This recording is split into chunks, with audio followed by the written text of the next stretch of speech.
Hello mga buddies, for today's video, magluluto tayo ng potato balls with chicken. Ito na yung mga ingredients natin. Ayan, 1/4 kilo ng chicken. At ito yung mga powder natin, carrots at onion. So, ayan, mabilis lang to. Kasi one order lang yung ginagawa ko lagi. So, ayan, pinakuloan ko muna yung breast chicken. Mga 1/4 lang yan. Pakulan lang to ng at least 15 minutes. So, mabilis na siya malambot. Then, yung potato, papakuluan din yan. Ito medyo matagal siya. So, pinakuluan ko siya ng 25 minutes. So, ayan. Yung chicken, naluto na. Gagat-gating ko siya ng ganyan. Maliliit.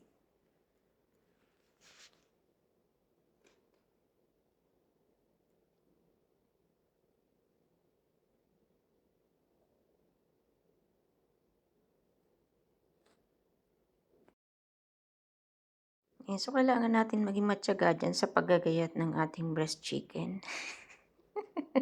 Kahit tinaantok-antok na ako, sipa rin. Ayan. So, ayan. Malapit na. Ayan. So, mabilisang get lang yan. Mahihimayin mo.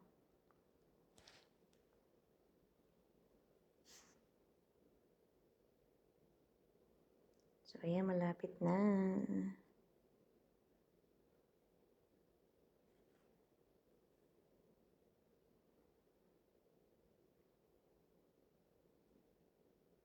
Ayan. So, tapos na. So, pwede na tayo mag-isa. So, piliin pala natin yung medyo malalaki kasi ano yung kainit. So, yan. Okay na. Ready na. So, ito naman yung potato. Babalatan natin syempre. Nati ko siya sa dalawa para mabilis. Medyo mainit-init pa. Pasok-pasok ka talaga dyan. Yung bilis-bilisan.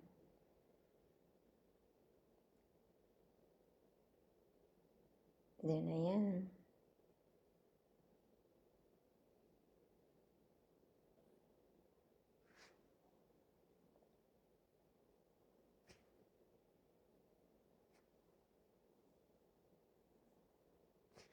Yan yung pagbabalat niyan hanggang pinakalaman. Kasi pag yung balat lang talaga, mapait. So, kailangan medyo makapal yung pagbalat mo. So, ayan. Lapit na din to. Ready na. So, ang gagawin natin dito sa potato, syempre, mamash natin, durug-durugin. Gumamit ako ng pandurog dyan, yan, para mas mabilis. See? Yan, bilis na naman.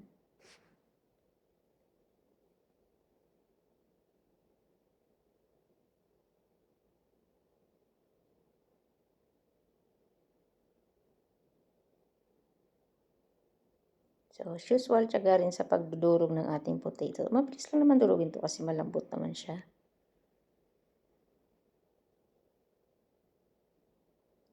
So, that's it. Ito na yung mix natin. So, naglagay ako dyan ng Jovan cheese. Yung salt.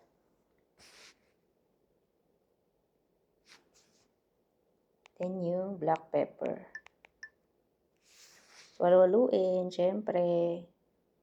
Halo-halo para lahat ng mga potatoes is may malasa siya.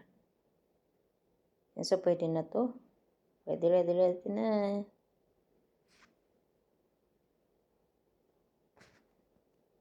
So, mag-isa na tayo ng sibuyas. So, gawin natin tong golden brown. Huwag masyadong sunog kasi pumapait ang onion kapag masyado siyang sunog. So, tama lang.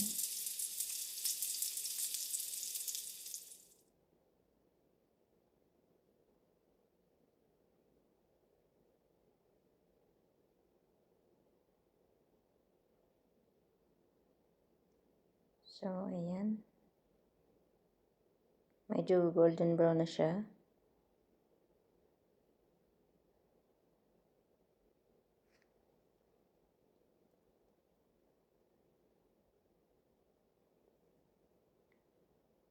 So, lagyan na natin yung ating mga mix powder.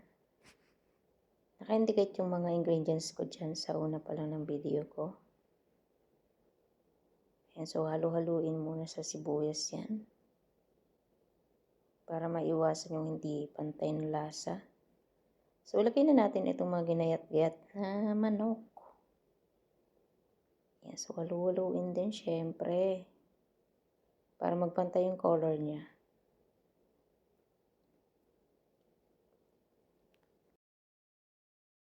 Then yung last, yung ating kinadkad na carrots. So, yan. Gumamit lang ako ng konti dyan, carrots. Yan yung nagpapaganda ng ating chicken. Papakulay. So, ayan. Lutuin lang to ng at least 5 minutes. Okay na to kasi luto naman na yung ating chicken. So, kailangan lang natin halu-haluin ng mabuti to para pantay yung color niya.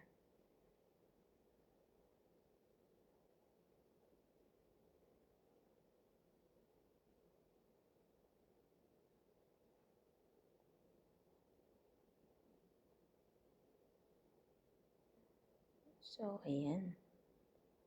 Ready na to.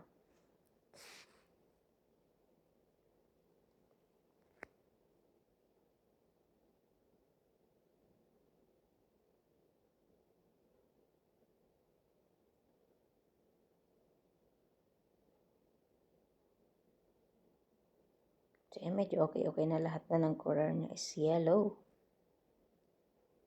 So, pwede na natin siyang isalin.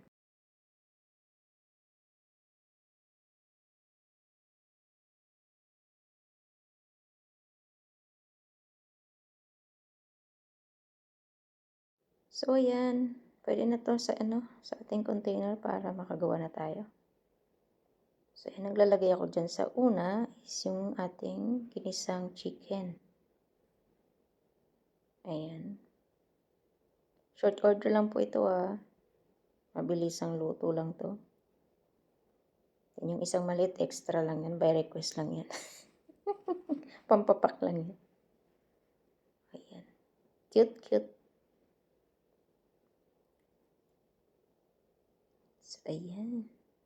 Lahat na meron. So, konti lang yung pinakat, niya, baba yung chicken. So, ito naman tayo sa sa potato. So, bilog-bilogin to. Ayan. Bilog-bilog. So, ang request ng aking customer is 8 balls lang daw. So, gawin natin 8 balls. Pero, syempre, gandahan natin yung design. Pero usually pinupuno ko yan ng potato yung ganyang lagay. Pero ngayon 8 balls lang. So 8 balls. Sige, ikot-ikot, bilog-bilog.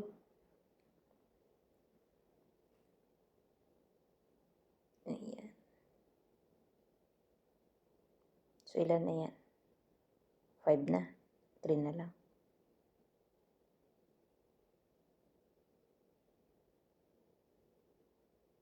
Sikilin niya natin. Gawa natin ng art yung. So, 2 na lang.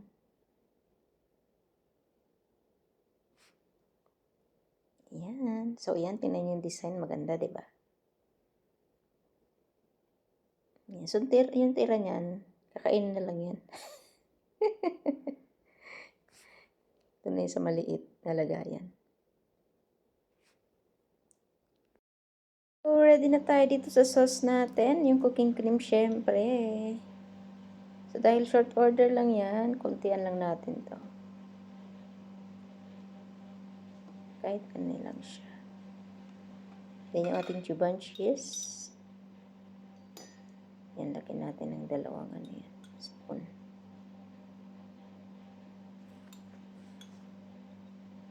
Dagdagan na natin para medyo malapot. So, yan.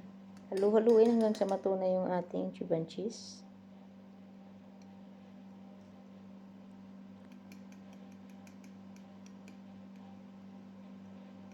Halo-halo. So, yan. Pwede na natin siyang ilagay dun sa ating balls. Potato balls.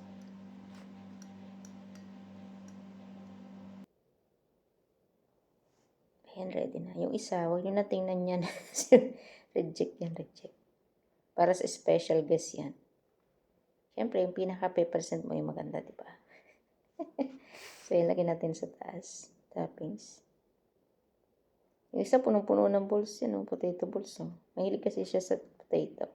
So, dinagdagan natin ng potato yan. So, kuha natin ng masyado.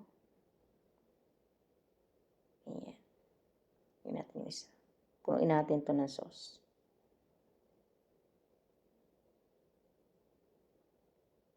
Ayan. So, kailangan mapuno siya ng sauce. Hindi mo makikita yung kanyang chicken para mas masarap. Mas maraming sauce, mas masarap.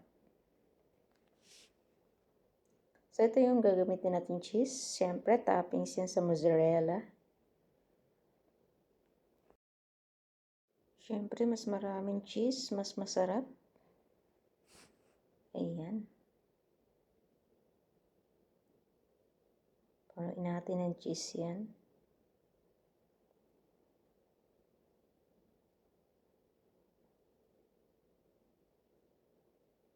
Ayan. So, medyo okay na to.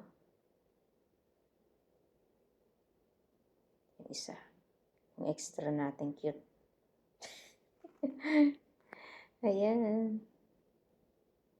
So, that's all. Dagdagan pa natin ng cheese. Ayan. Bake na to. Ready to bake. Ayan. So, bake natin to ng at least 10 minutes. So, ayan. After 10 minutes, okay na ang ating balls.